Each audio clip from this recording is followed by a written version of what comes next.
Presyo ng bangus at iba pang isda sa Dagupan City ngayong panahon ng Kwaresma, ating alamin sa live report ni Jasmine Gabriel Galban. Jasmine?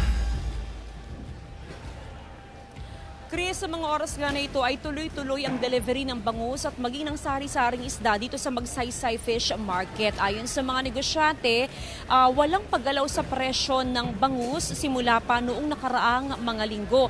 At pagdating naman sa supply ay matatago, stable ang supply ng bangus dito sa Magsaysay Fish Market at maging sa mga fish pen at fish cages sa probinsya ng Pangasinan. Sa ngayon, Chris, ay nasa 160 hanggang 170 per kilo ang bangus, habang nasa 130 naman pesos per kilo yung mga small sizes o yung nasa 400 grams ang kada piraso. Ito yung karaniwang dinadaing ng ating mga kapuso. Samantala, pagdating naman sa may sari-saring isda, sa ngayon kahit papaano ay nadadagdagan na yung available na supply ng sari-saring isda, pero sa ngayon nga ay medyo meron pa rin kataasan ang presyo, gaya na lamang ng malaga na nasa 400 hanggang 470 per kilo.